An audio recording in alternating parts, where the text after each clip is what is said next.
Hello everybody, this is Fernando for the latest Outside the Box video. I promised while I was on vacation the other day or so that I was going to make a video, a new one, as far as another subject here on this new series. I even teased what the subject was going to be as soon as I came back from my vacation. So lo and behold, this is the video of, in this case, the next video, the next go around for my series here, and it has to do with a movie and a movie character that I'm also a big fan of when it comes to its release. So this is another thing where I have not only the movie itself, but I have also the soundtrack, and I also have, more importantly, the novel, and then also the audiobook. So I love collecting a whole bunch of stuff whenever a new movie or an older movie I become a fan of, and then that way I can try to experience as much as I can from it. But it has to do with this. You're looking at him now. Obviously, you know who the actor is, in this case Robert De Niro, but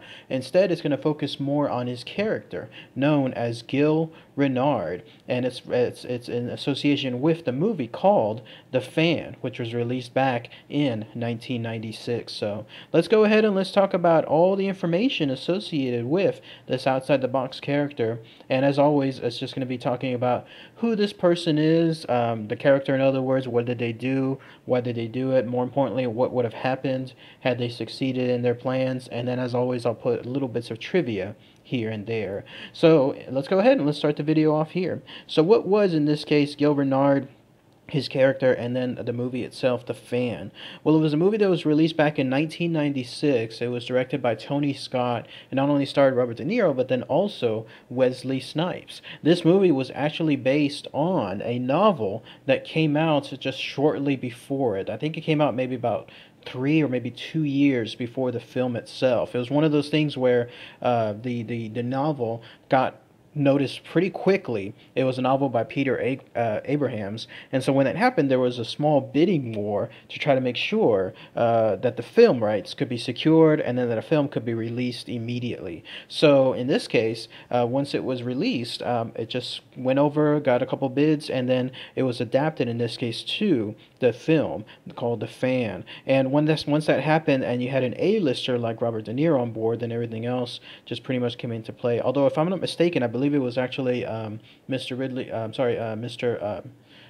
Tony Scott, who was actually hired first, and then he was able to get De Niro and then eventually Snipes on board. More, a little bit of trivia on that later on too. But the novel, if you haven't had a chance to read it, I highly recommend it. Or if you have a chance to get the audiobook, I highly recommend that too. I actually listen to the audiobook at least once a year, every year, because it's a great read whenever I'm going on my travels, or if I'm just exercising, or just doing something altogether where I can listen to the audio tape itself. It's a fascinating look into, in this case, a psychological thriller following one person who just becomes so obsessed about one other person, in this case a superstar baseball guy, that he in turn starts delving into that life more and more until things get far more dangerous. The novel, as usual, takes a couple of turns that are different from the film, or vice versa, in this case the film being different from the novel, and I'll see if I can highlight those here in a minute. But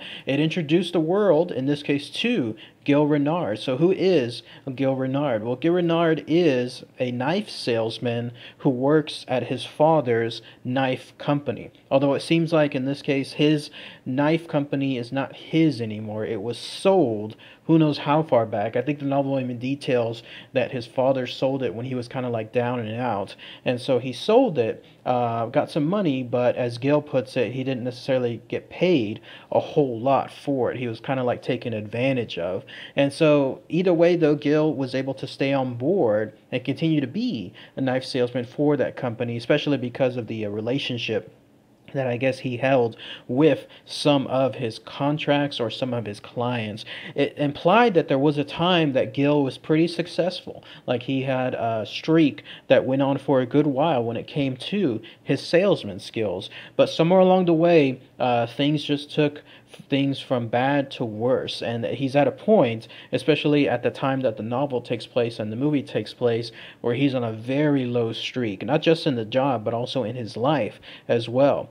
So he's on the lower streak when it comes to his sales. He's on the cusp of essentially getting fired. In fact, the novel goes even into more detail where he's been put on board to get fired several times, but his boss, who I guess had some kind of relationship either with his father or just through proxy, was able to then stop it. But even then, Gil is just on a hair's breadth away from getting canned. And he's not necessarily taking it in stride. So whatever he's doing, he's not correcting it, like he's not adapting to new sales skills, he's not learning new trips or tricks, new ropes, nothing like that. No, he's just kind of like in a situation where he's blaming the whole situation around him but himself. He doesn't want to adapt to other things. Instead, he just wants to make sure that he thinks he still has a successful life, like a successful business life when it comes to his career. The novel and both the film more delve into that because there are several points where he's thinking like where the tickets, where the stuff that he usually gets when it comes to providing comps to his own clients, thinking that he's still in the hotshot territory and he can demand all this stuff, and everyone else around him, like his boss, is trying to put him more into his place, stating that no, where he's at now, he absolutely has nothing he can truly demand on. But it doesn't end there as far as the low points on his life. Both the novel and the film state that he's at a point, too, where he's going through a pretty contentious divorce. Like, however long it's been going on a while, so much so that his kid has been put into it for a good number of years, and his wife is almost like through, like she's had none of it. She's moved on to another person, another man in this case. He hasn't, and Gil, he still kind of wanted to keep things going on, but his wife, knowing that Gil has like an obsessive personality, which ties into more later on whenever he deals with his infatuation with that baseball star. But in any case, he has this dream that he can go back to his family, but it's not happening. His wife has moved on. His kid is almost to a point where he's addressing the other guy, in this case, as a father rather than Gil. And so here he has both an unsuccessful job slash career that he's on the cusp of losing, and then he has a family, or used to have a family, that he's also unsuccessful at, and then he's also just pretty much a short way away from getting lost, like having everything lost there. So the only thing he clings on that he has any kind of, let's say, dream, hopes, anything like that still tied to is baseball. Gil is a lifelong, in this case, baseball fan, just has been ever since he was a kid. In fact, as the movie and the novel both state, like he used to play as a kid and used to play pretty successfully. Somewhere along the way, though, his injury prevented him from pursuing a full-time baseball career, but he still has something in terms of infatuation with everything there. In fact, that's why it's called a fan, because it kind of like creates a broader theme where it focuses on all these diehard fans of various sports out there. In this case, the film itself happens to be about baseball, both the film and the novel, but it ties into everything else. It could be at any other point about football. It could be about soccer. It could be about other types of sports that have a huge number of fans, and there's that tiny portion of them that are just infatuated with either the teams or more specifically individual players. So Gil, in this case, his only last hope, his only ray of sunshine now remains having his baseball team, which in the film happens to be the San Francisco Giants. If I'm not mistaken, I believe in the novel it was a different team. Someone I have to point that out, but if I recall correctly, it was a different team altogether. But the new season is starting. He loves it because every single time there's a whole new season, everybody's starting from scratch. He kind of wishes that life were that way, where you would have the opportunity of every year just starting from zero. And however good things were last year, or however bad things were, no, it just always starts from zero, and it's a whole new ball game, so to speak. So here they are, in this case, the San Francisco Giants, whole new season, and they signed a newest player, in this case, a superstar, a rock star from another team, Bobby Rayburn, who is in turn played by Wesley Snipes in the film. So that's essentially where the film and the novel kind of start from there, because Gil is absolutely excited. He's a huge fan of Bobby Rayburn to a point where he was cursing him last year because of the success he had against his Giants. But now that he's with the Giants themselves, then all the better. So all the bad stuff that's happening in Gil's life, all of it can be washed over as long as the San Francisco Giants and Bobby Rayburn have, in this case, a successful year. Now, where things start taking a turn has to do with this. So, I gave you the history on who was Gil Renard. Let's tie in just a little bit here to Bobby Rayburn. Bobby Rayburn comes over. He's more on the lines, I don't know if the film/novel does this on purpose or if it's just trying to illustrate something very briefly, but he's more on the lines where he's in it for himself. He loves the game and he somewhat loves the fans, but more importantly, he loves his career, he loves himself, he loves his success. So to him, playing for the San Francisco Giants could just be as easy as playing for the Atlanta Braves or the New York Yankees or any other team. It's whoever essentially can pay him the most money and make sure that he in turn stays in his rock star status. It kind of points to this several times in the novel that several characters, once Bobby Rayburn is describing, what he looks for in his career, several others point out, well, what about the fans? Does he look for anything involving the fans? And he kind of shides them at certain points. He tells them that no, eventually they just turn on you. They love you 1 minute, but the next they can just easily turn on you, even though in his situation he's the same person. So interesting stuff when you think about it, because it truly does happen to Bobby Rayburn in the case of this film, especially with Gil Renard, loving him 1 moment and then hating him the next. So why exactly this happened is this. Eventually, at some point in both the film and the novel, Bobby Rayburn starts taking a turn for the worse. His slump, in other words, starts happening. It happens to everybody that plays any kind of sports. Nobody really stays a rock star throughout the entire term. There's always these hills, these valleys, these ups and downs. So in this case, once Bobby Rayburn goes through his, Gil Renard sees everyone else turning on him. And in a weird way, it kind of clicks into him that he has to do something. If nobody else is going to step up, then maybe he can do something as well. And then somewhere along the way, it all ties in to the number 11 and the weird jinx associated with it. So it goes like this. Bobby Rayburn considers a lucky number because it alludes to the fact, both in the film and the novel, that it comes from his father. But when he comes to, in this case, the new place, the San Francisco Giants, someone else already has that number, so he cannot take it. So he suspects that he's kind of getting jinxed from that unlucky number, and I think Gil Renard actually remembers or goes back to that, because again, he's obsessed with the ball games, all the highlights, everything there. Several times in the novel, in fact, he's quoting crazy stuff, like in terms of reaching, like telling a date and stating, remember on October 27th when you batted 357 on so-and-so, like he's mentioning all this stuff because those are the types of statistics that he goes into, that he delves into. That's how deep he goes into this stuff. So somewhere along the way, he figures out that number 11 may be involved with the jinx. So in his mind, thinking that maybe something can be done, he eventually tells himself, I'm going to go ahead and convince that player, whoever that player was, to take over or turn over that number to Bobby Rayburn for the good of the team. Obviously, things come to a head where the situation turns really, really bad, and that's where, in this case, Gil ends up killing that person. I think they both happen in the same place. Yes, in the novel and in the film, where it both happens in the sauna,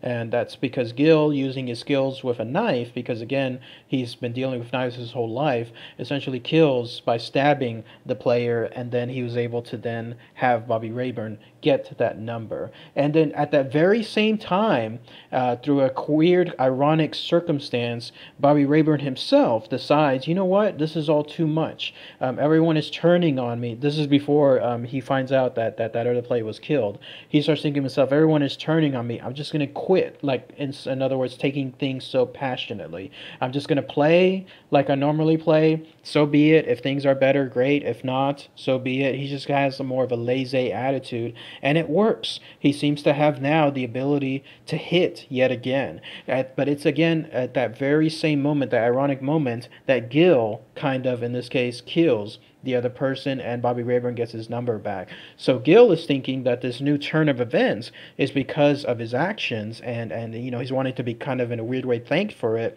while the other guy, Bobby Rayburn, is more, of course, thinking that no, this is happening because he takes a new attitude in life. Either way, though, whenever Gil is kind of demanding some kind of recognition for it, and then it goes into a weird world where he kind of moves into the home of Bobby Rayburn. The film goes in one direction where it's because he saves the kid's life.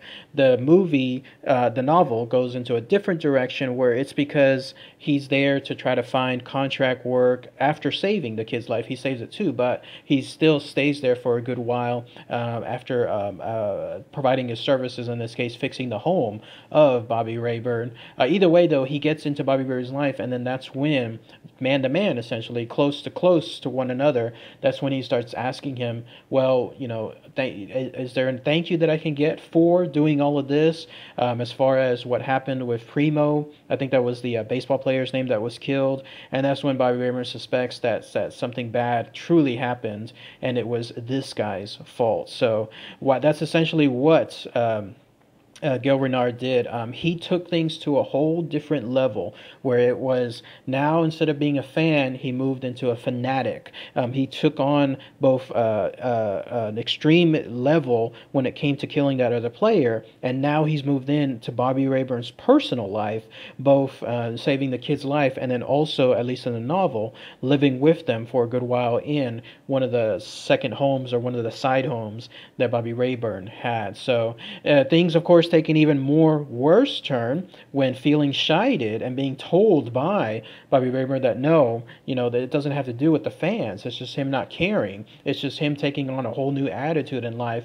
This, of course, insults Gil. He absolutely takes things to the extreme because at that point he's thinking to himself, oh my goodness, no, like after everything that I've done for you, this is essentially how you treat me. And in essence, he feels treats all the other fans out there, especially because, as he puts it in the film, he and all the others pay for his millions by making sure that he has success, and he has attendance, and he has all this stuff given to him, and here's how he's treating his fans. Now that's when Gil tries to take things to even a worse level. So what else did he do? Well, he basically kidnapped, in this case, Bobby Rayburn's kid, and in that way he can ensure that he has the utmost personal attention, as he's always intended in a weird way, from Bobby Rayburn, because again, he went from adoring him, just being so ecstatic at the beginning of the season to have him on the team, to then trying to do something more personal to him, which in his mind he thought it was right, even though of course it was just completely wrong to do so, getting involved in a number 11 fiasco, and then killing the other player, and then trying to get more personal into the life of Bobby Rayburn, moving into him, and then trying to get that thank you for doing all of this, and then getting chided from it. That was the final point. So he kidnaps the guy's kid, and then there's that memorable scene in the movie where he's wanting to have something like a personal home run dedicated to him, otherwise he'll kill his kid, and if that doesn't happen, then things will, take a huge turn for the wrong there. The movie ends in a big climax whenever you have, in this case, the home run done, but it's considered like an in-home run that it's canceled or disqualified. He just didn't make it in time.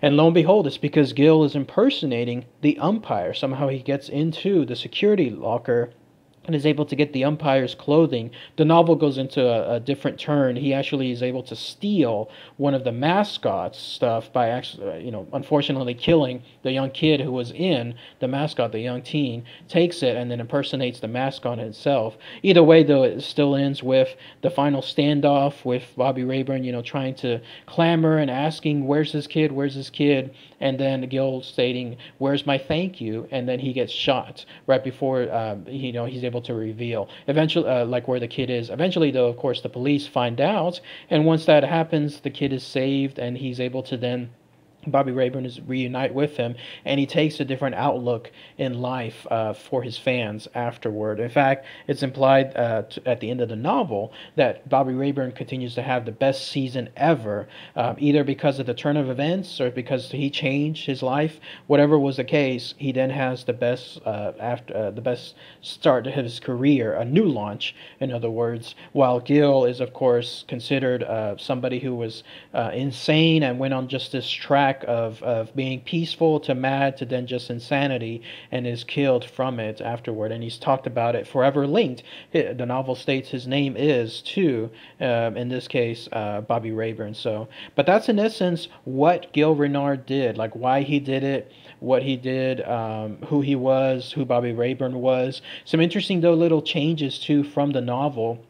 I'm sorry, from the film that the novel actually had. For starters, Gil, he looks, like Robert De Niro in the film, but in the novel, he's still more of a baseball player statuesque. Like, he's still kind of fit. He's still kind of tall. In fact, there's a scene in the novel where he sees Bobby Rayburn for the first time face to face, up close and personal, and he realizes, they're both pretty much of the same physique. It goes to show, Gil, even though he no longer, in this case, has a baseball career, he still has that mindset though. Like, he's always fit, like he's always in good shape. His mind may not be there, but his physicality definitely was. Also, with regards to the novel, that guy that he meets in the film, I can't remember his name. I think it was Coop, that old friend of his who used to play on the baseball team. When it was revealed that it was all when they were kids, this was decades back,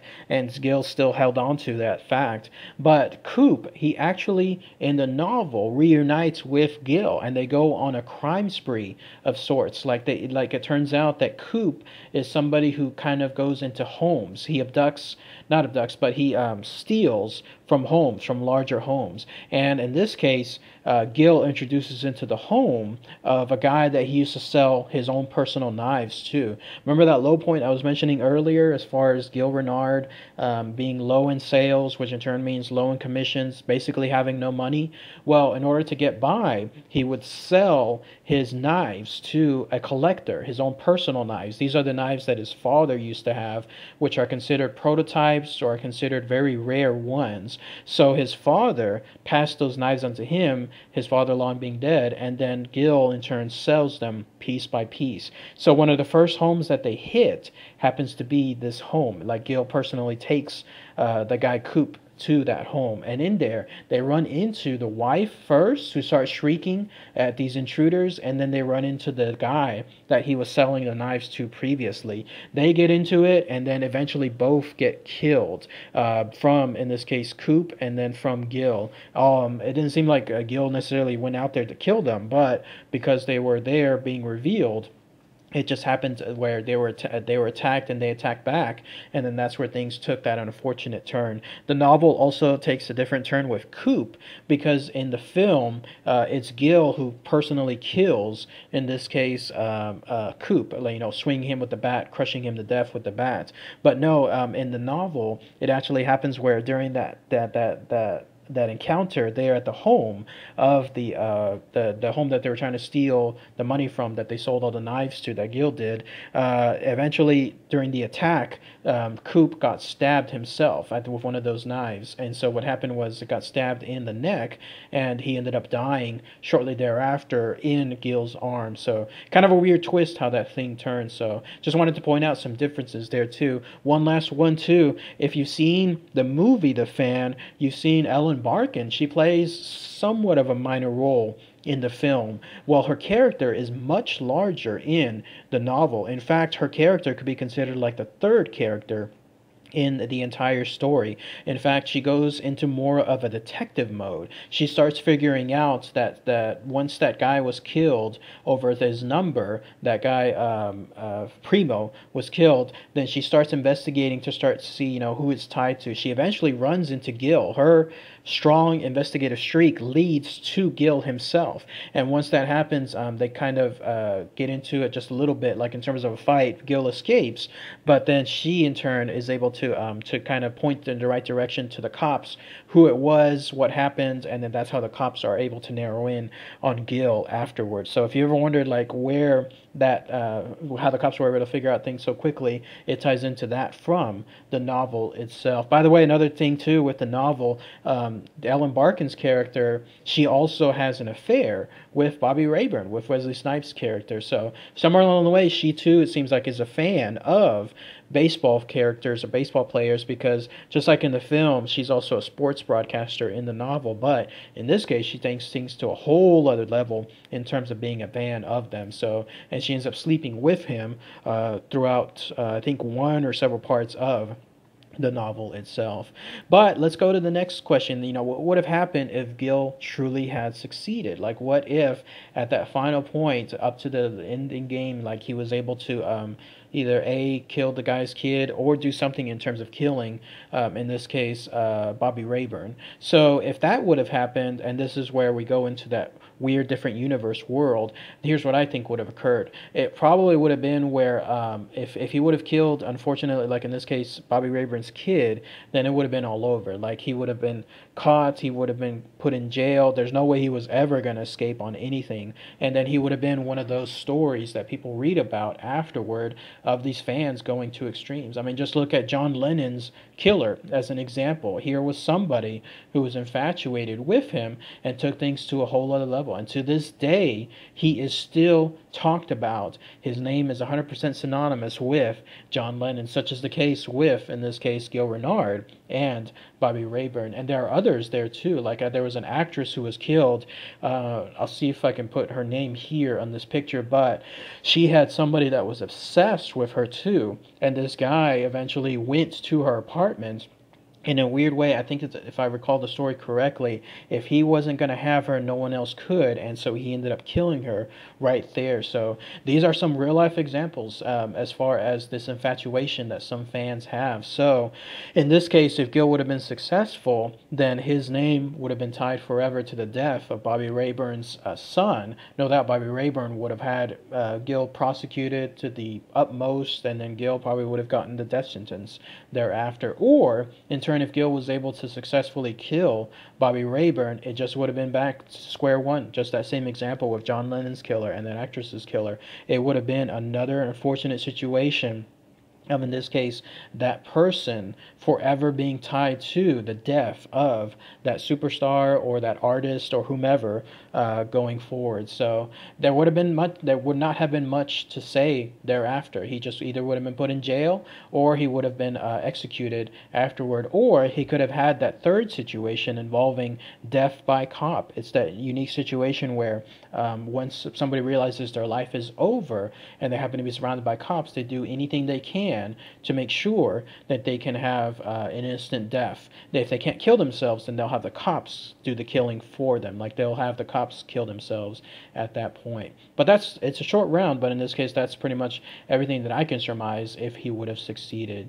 Only other bit of trivia I could find really with this film happens to be this. This film inspired another film called Fan. It has to do with one of these Bollywood films, these films made in India, and in this case, instead of sports star, it's one person falling, in this case, in love and admiration of an actor. And so because of that, then the same thing happens. He turns from love to infatuation to deadliness, and it just goes through the same motion. So it in turn inspired that part there too. And then one last bit of trivia too. At one point, Brad Pitt was going to be tied to this film. In fact, the director, if I'm not mistaken, wanted to have him cast as Bobby Rayburn in the film itself. But to show that Brad Pitt, where the level he was when it comes to his casting, he didn't want to play Bobby Rayburn. He actually wanted to play Gil Renard, which was Robert De Niro's character. That goes to show that he's more interested in playing stuff involving how should I say, more character type roles rather than, let's say, Bobby Rayburn's role. Not that it wasn't that intense like Bobby Rayburn's wasn't, but Gil's was definitely something else for a more serious actor. So that's what Brad Pitt wanted. Also, John Leguizamo, who had a small part in the film, stated that early on it was going to be the film by Bobby Rayburn. Like it was going to be Bobby Rayburn's main film rather than Gil Renard. But once Robert De Niro was hired, the screenwriters kind of changed things and made things more even, to the point where, in this case, Gil Renard's character was far more prominent than Bobby Rayburn's. This was revealed by John Leguizamo in his book that I read the other year or so. So another bit of trivia associated with that too. So, and one last thing too, with regards to the film, Tony Scott, the director, he in turn committed suicide himself. The only reason I bring this up is because Gil Renard again kind of committed suicide, death by cop, towards the end of the film. In this case, Tony Scott, he ended up killing himself by jumping off a bridge. This is the bridge itself that you're seeing now. It's kind of debated. It's still not 100% like where it's told truthfully or not, whether this is why, but apparently he had some kind of cancer within him, and so rather than dying a slow death by cancer, he decided to take his own life, and he jumped straight off the bridge. In fact, witnesses described it as him kind of like saying hello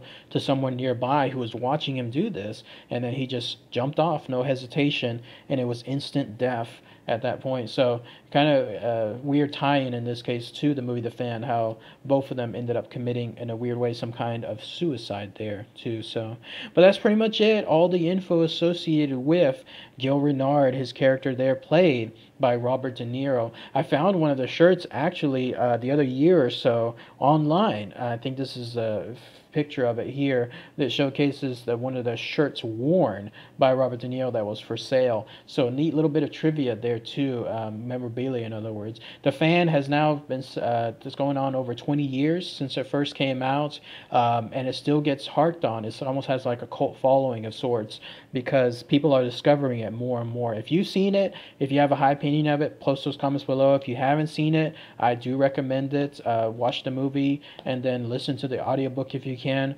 and then finally read the novel. Then you'll see all the great stuff associated with this film, and then you'll see why to this day, like that Bollywood film and then other stuff, like why it's still tied to keep going back to this film as well. So all right, everybody, thanks again as always. Take care.